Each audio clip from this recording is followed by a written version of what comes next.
Tudo o que te contaram sobre a origem do povo judeu pode ser uma mentira enterrada por milênios. E a ciência acaba de provar isso. Durante séculos, historiadores discutiram, arqueólogos escavaram, teólogos debateram e ninguém conseguia chegar a uma resposta definitiva. Até que a genética moderna entrou em cena e virou tudo de cabeça para baixo. O que os cientistas encontraram dentro do sangue humano é tão impressionante que muitos se recusam a acreditar. Porque essa não é apenas uma história de fé. Não é apenas uma história de cultura, de costumes, de livros sagrados. É uma história escrita diretamente no código da vida. Uma trilha biológica que atravessa continentes inteiros, impérios esquecidos, guerras brutais, exílios forçados e sobrevivências que desafiam toda a lógica. A história do DNA judeu não é uma única história. São muitas histórias costuradas juntas. É um mosaico de migrações, de massacres, de resistência silenciosa e de identidade preservada contra tudo e contra todos. E hoje vamos mergulhar fundo nesse mistério, porque o que você vai descobrir pode mudar para sempre a forma como enxerga a história da humanidade. Então se prepare, porque o que vem a seguir é pesado. Muito pesado. Cada nova descoberta derruba uma certeza antiga. Cada teste genético revela uma verdade que os livros escolares nunca contaram. E quando você juntar todas as peças desse quebra-cabeça ancestral, vai entender por que tantos cientistas estão verdadeiramente perplexos com o que encontraram. Este é um dos maiores enigmas biológicos já resolvidos. E o mais impressionante é que ele está dentro de milhões de pessoas espalhadas pelo planeta neste exato momento, sem que elas sequer imaginem o peso do que carregam em cada célula do corpo. Amigos, se inscrevam no canal e deixem o like. Isso ajuda demais a continuar trazendo essas descobertas para vocês. Então vamos à pergunta que provavelmente já está martelando na sua cabeça. O DNA pode realmente revelar quem é judeu e de onde esse povo veio? E a resposta é sim, com uma clareza que chega a ser assustadora. Geneticistas de várias partes do mundo começaram um trabalho gigantesco, reunindo amostras de sangue e saliva de comunidades espalhadas pelos 4 cantos da Terra. Judeus Ashkenazim das planícies geladas da Europa Oriental, judeus sefaraditas das antigas terras ibéricas e do norte da África, judeus Mizrahim dos desertos ardentes do Oriente Médio, judeus Beta Israel das montanhas remotas da Etiópia, e até grupos minúsculos e quase esquecidos no interior da Índia e em cidades antigas da China, povos que juravam de geração em geração carregar sangue de Israel, mesmo sem livros, sem rabinos, sem sinagogas por perto. E o que os cientistas encontraram ao comparar todas essas amostras foi algo de tirar o fôlego.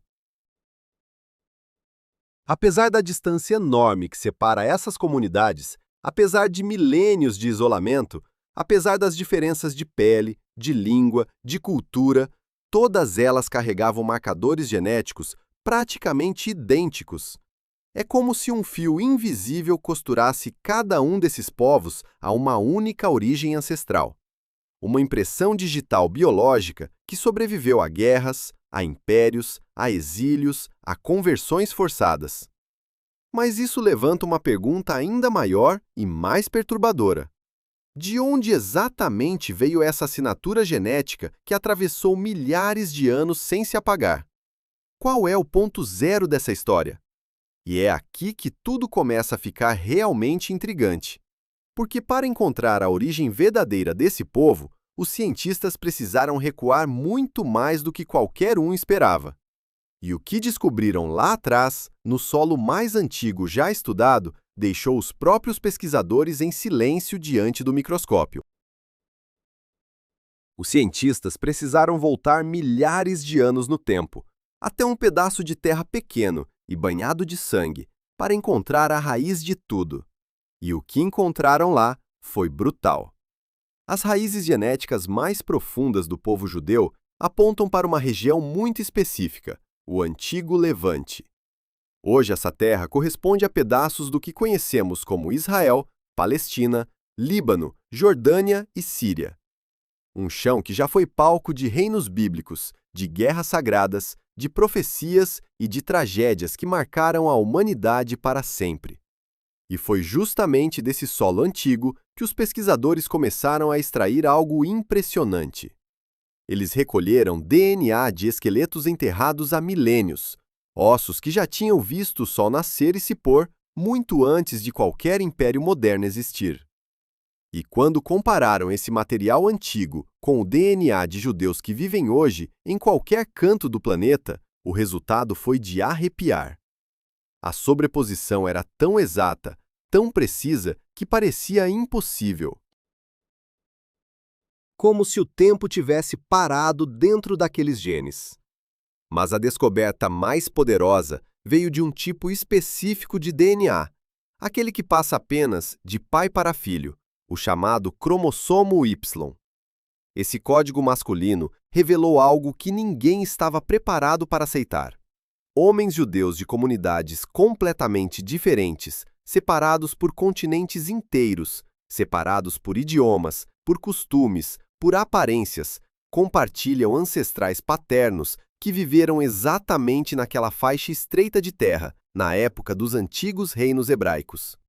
Isso significa que as histórias contadas nos livros sagrados, as narrativas sobre Abraão, sobre Moisés, sobre Davi, podem não ser apenas mitos poéticos, mas ecos reais de uma linhagem biológica verdadeira.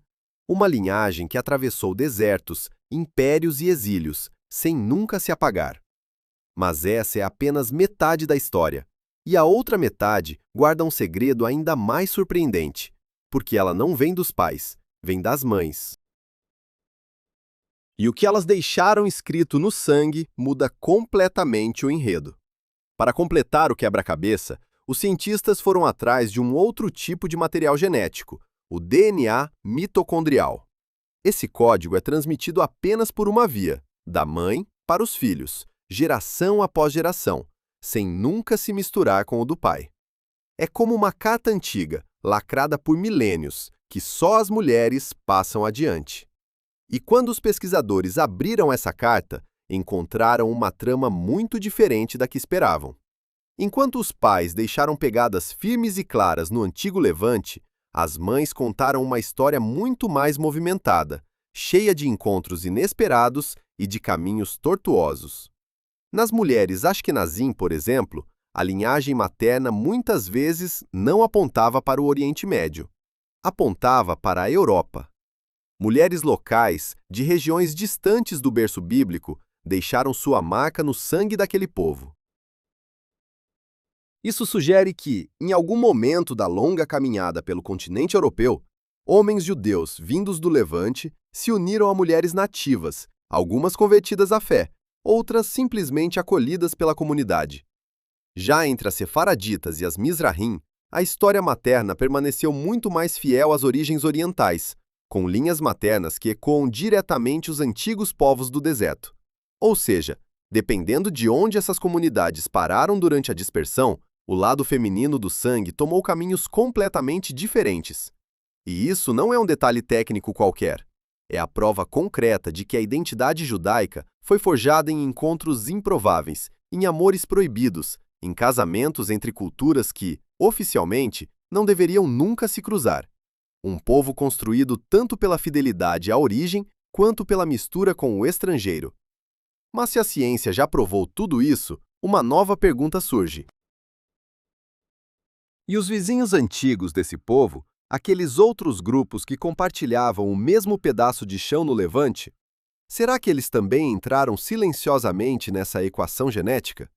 E a resposta que veio a seguir deixou os pesquisadores sem palavras. Os antigos hebreus não viviam sozinhos naquela terra, e isso muda tudo. Quando os pesquisadores ampliaram o alcance das análises e começaram a comparar o DNA judaico com o de outros povos que habitavam o mesmo pedaço de chão sagrado milhares de anos atrás, algo inesperado saltou à vista. Os antigos cananeus, povo misterioso e tantas vezes mencionado nos textos bíblicos, deixaram pegadas genéticas que ainda ecoam no sangue judeu moderno. Os fenícios, aqueles navegantes brilhantes que dominaram o Mediterrâneo com seus barcos e seu alfabeto, também deixaram sua contribuição biológica silenciosa. e até as primeiras tribos árabes, que habitavam os desertos próximos, aparecem no mapa genético com marcadores compartilhados. Isso significa uma coisa muito poderosa. O povo hebreu antigo não surgiu do nada. Não apareceu como uma bolha sagrada isolada do resto do mundo, como se fosse mágica. Eles faziam parte de uma teia complexa de povos, de tribos, de reinos que comerciavam entre si, que disputavam território, que guerreavam, que faziam acordos e que, sim, também se casavam entre si quando a vida exigia. A identidade judaica, portanto, nasceu de uma tensão fascinante. De um lado, uma distinção única, uma fé que se recusava a se diluir. Do outro lado, a realidade da convivência humana, das trocas culturais e biológicas inevitáveis que acontecem quando povos vivem juntos por séculos. É um tecido feito de fios exclusivos e fios compartilhados com toda a região ao redor. Mas esse tecido antigo, por mais belo e resistente que fosse, logo começaria a ser rasgado sem piedade. Porque a calmaria não dura para sempre quando você está no caminho dos grandes impérios do mundo. E o que veio a seguir foi uma sequência de catástrofes tão brutais que quase apagou esse povo da face da terra. Mas contra toda lógica, o sangue resistiu, e o que aconteceu em seguida desafia qualquer explicação racional. A história deixa de ser apenas do levante, quando impérios famintos começam a devorar aquela terra sagrada, um após o outro, sem misericórdia. Primeiro vieram os assírios, com suas lanças e seus exércitos implacáveis. Depois os babilônios, que arrastaram o povo para longe de casa em correntes. Em seguida os persas, os gregos e, finalmente, os romanos, que fecharam o capítulo mais doloroso de todos. Quando Roma arrasou o segundo grande templo de Jerusalém, cidade sagrada foi reduzida a pedras e cinzas. Milhares de pessoas foram capturadas e levadas como escravos para a capital do império. Outros fugiram em desespero por todas as direções. Uns rumaram para o norte da África, atravessando areias escaldantes. Outros seguiram para a Mesopotâmia, tentando se esconder em vales distantes. Muitos atravessaram o Mediterrâneo em barcos precários, sem saber se chegariam vivos do outro lado. Começava ali uma das dispersões mais duras e, ao mesmo tempo, mais impressionantes da história humana. E aqui acontece o detalhe que deixa qualquer cientista de queixo caído. Mesmo espalhados pelos cantos mais distantes do mundo conhecido, mesmo aprendendo línguas novas, vestindo roupas diferentes, comendo pratos estranhos, orando em lugares improvisados, o núcleo genético desse povo permaneceu quase intacto. Era como se, apesar de todas as correntes, de todos os exílios, de todas as humilhações, o sangue tivesse feito um pacto silencioso consigo mesmo. Um pacto de não se perder, de não se diluir completamente, de lembrar, célula por célula, de onde tudo começou.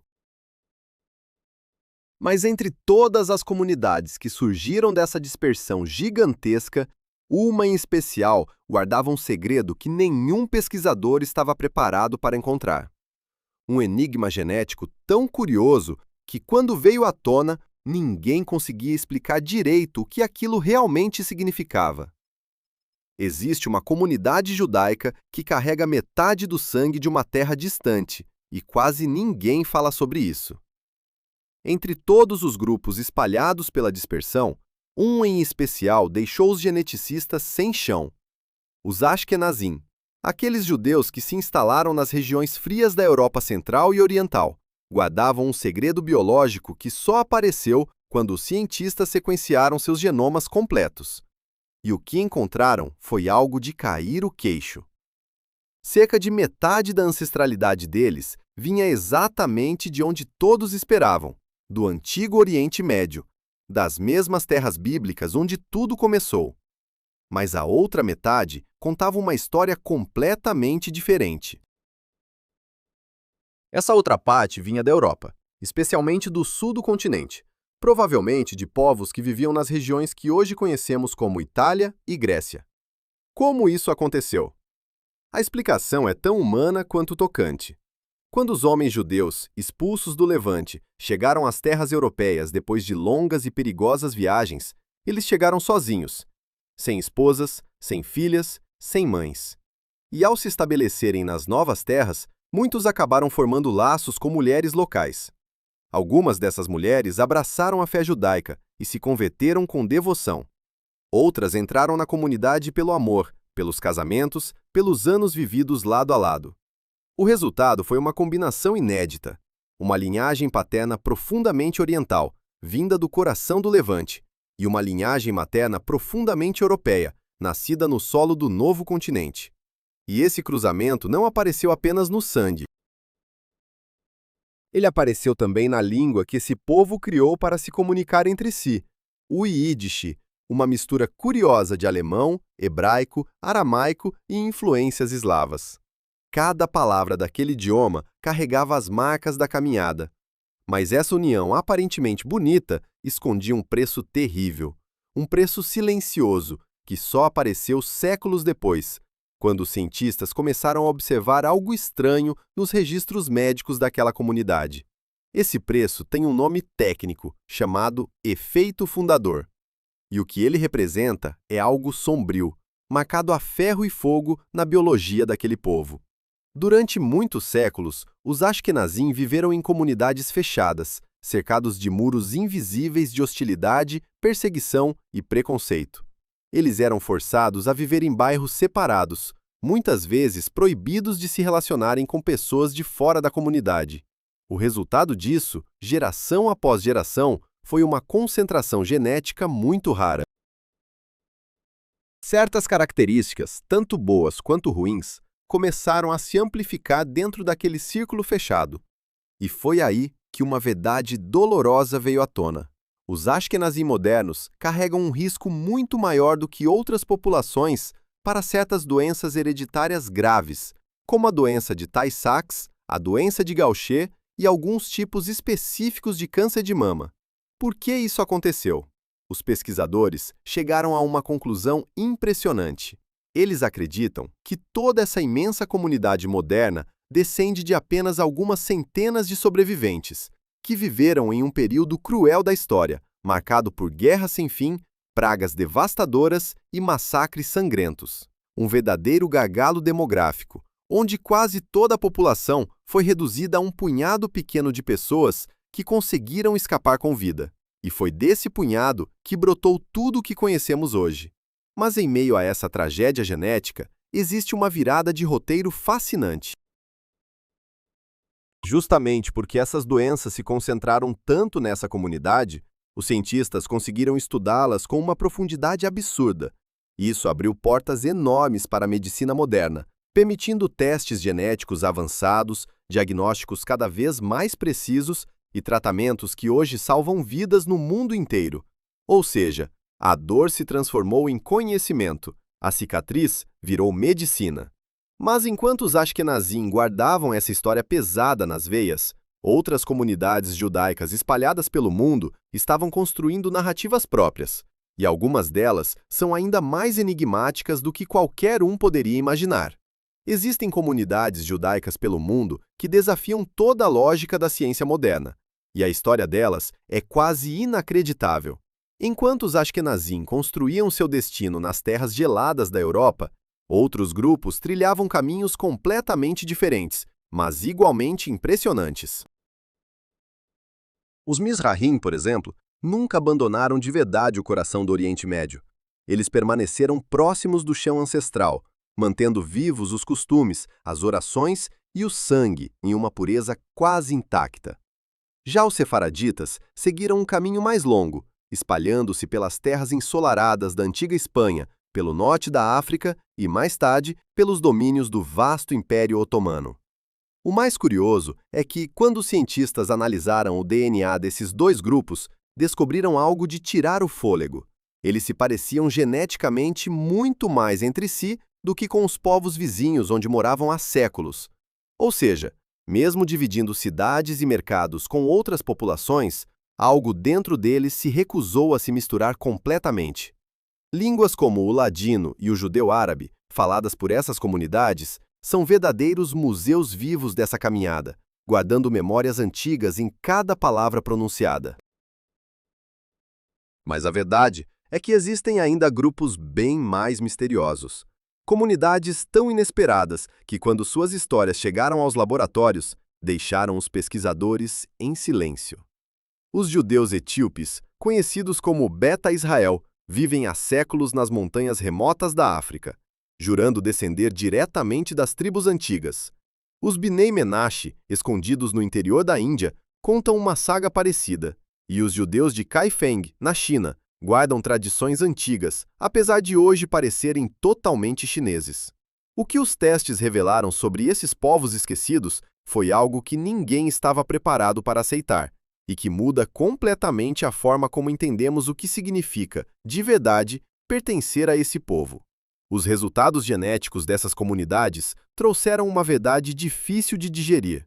Nos Beta Israel da Etiópia, existem traços reais de ancestralidade do Oriente Médio, mas grande parte do DNA corresponde aos povos africanos que viveram ao redor deles durante séculos.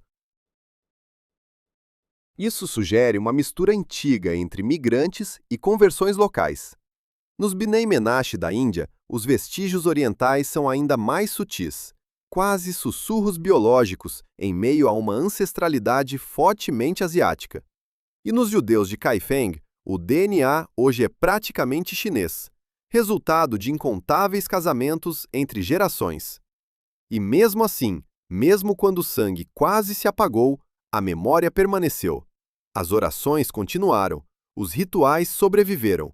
As histórias passaram de boca em boca, atravessando séculos inteiros. E isso levanta a pergunta mais poderosa de toda essa jornada. Ser judeu é só uma questão de sangue? A resposta que cientistas e historiadores dão é clara e profunda. Não. Identidade nunca foi só biologia. Identidade é memória, é fé, é tradição. É a escolha corajosa de continuar existindo mesmo quando o mundo inteiro tenta apagar você. A moral dessa história inteira é essa. O DNA pode sim revelar onde você começou, mas é a cultura, a resistência e o amor pela própria origem que dizem quem você realmente é. E a pesquisa não parou. A cada ano, novas descobertas trazem à tona ramos esquecidos dessa imensa árvore genealógica, conectando povos que nem sabiam estar ligados. Agora me diga uma coisa, e responda com sinceridade lá nos comentários. Se o seu teste genético mostrasse que você carrega sangue antigo de um povo que você nunca soube que pertencia, você abraçaria essa descoberta ou fingiria que nunca soube de nada? Quero ler cada resposta com atenção. E se essa história te impactou de verdade, se abriu sua mente para enxergar o passado de um jeito novo, deixa o like agora e se inscreve no canal, porque o próximo vídeo vai ser ainda mais impressionante.